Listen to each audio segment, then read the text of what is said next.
All right, mashallah, I ask Allah to enable us to get back on track here in the book of prayer, level 3. And so the author says, may Allah have mercy upon him. Standing, al-Qiyaam, in the prayer.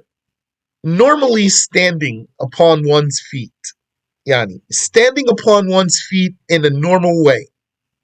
Straightening the spine. That means standing erect. But not the neck. Your head could be tilted. That doesn't affect. Even with the help of a stick, like a crutch, even if you're standing by the help of a crutch, or a person who helps you to get up. Not talking here about a person who holds you to stand up the whole time. Rather, when we mention the person here, we mean you could stand up, but you can't get up. So someone helps you to get up, and then you stand on your own.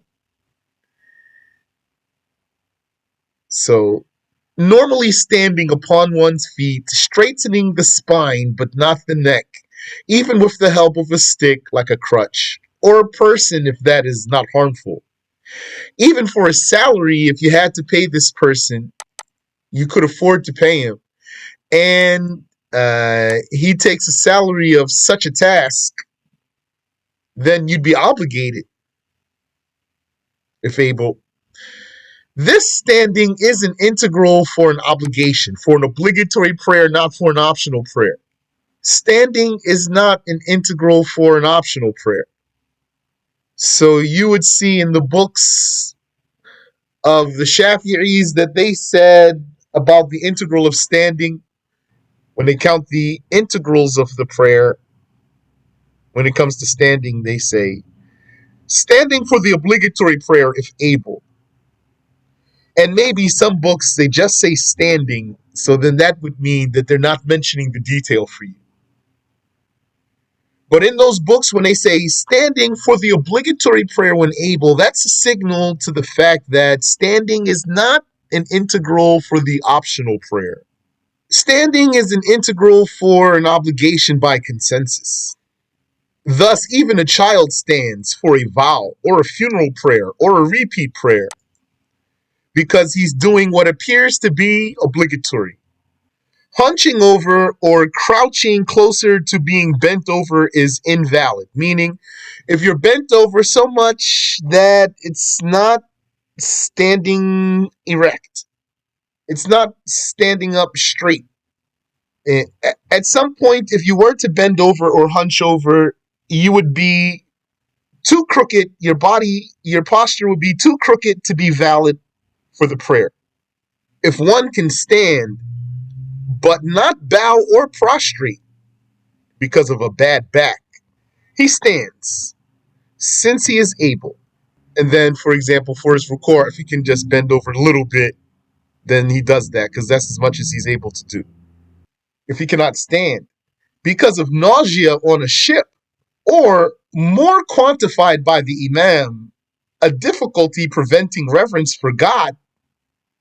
So this nausea on a ship falls under a difficulty preventing reverence for God, so that's why he can't stand up for this reason. For a difficulty preventing the reverence for God, then one sits in any way he wants. He sits.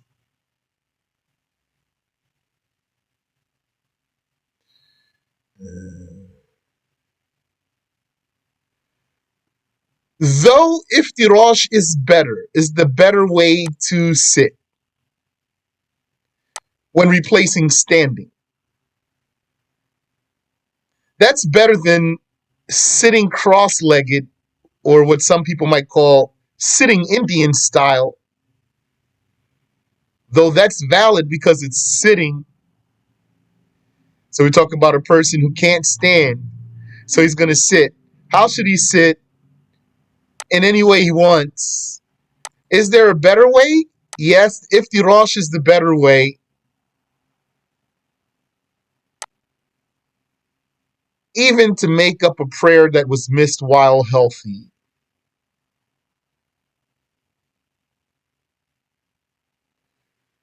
That's number one. He sits. Number two, if he can't sit, or else, yani, if he can't sit, he lays on one of his sides.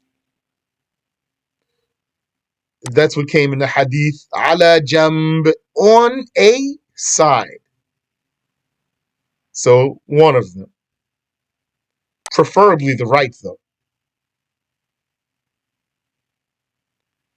Or else, if he can't lay on his side, so he can't stand, and he can't sit, and he can't lay on his side, then on his back, with something beneath his head, lifting some of his upper chest to face the Qibla if able to. Not the sky.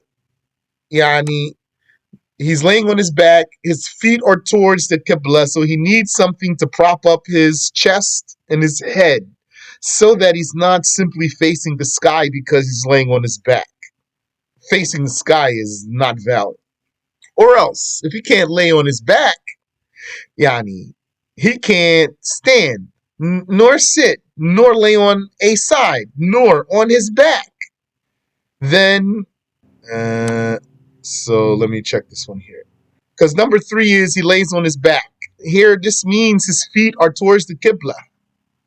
Or else, number five, he lays on his stomach and lifts his face to the Qibla if able. In brief, he does what he can, but he follows this sequence. As narrated by An-Nasa'i, that the Prophet sallallahu alaihi wasallam said to Imran ibn Husayn, Salli qa'ima, pray standing. That's for obligatory prayer. فَإِن لَمْ تَسْتَطِعْ فَقَاعِدًا, if you are unable, then sitting. فَإِن لَمْ تَسْتَطِعْ فَعَلَى جَنْبٍ, and if unable, then on a side or upon a side. فَإِن لَمْ تَسْتَطِعْ فَمُسْتَلْقِيًا, and if unable, then laying back. That means laying on your back. لا يكلف الله نفسا إلا وسعها. Allah does not charge a soul but with its capacity. He does not make any soul accountable to do but what it is capable of performing. Digression. Putting the right hand over the left. So why is that a digression? Because we're talking about, our main topic is the integrals. So because we've learned properly, alhamdulillah, and we learned the obligatory knowledge before we learned other knowledge, we understood well the difference between the obligations and the recommendations of the worships.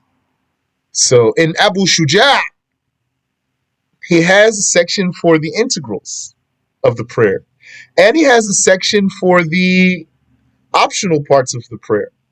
And what was done here is that was slightly rearranged so that some of the optional things are inserted inside this section that's mainly dedicated for the obligations. So the chapter is blended.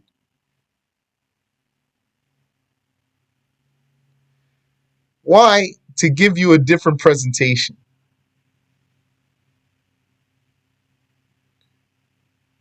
So this is not following exactly the way Abu Shuja' went, the way his metin goes. But Abu Shuja' is it's basically the source manual for what we are reading here. So under this integral of standing, this obligatory part of the obligatory prayer of standing, we have a digression to talk about something that's not obligatory. Putting right hand over left. The prophetic form that is not disliked if abandoned,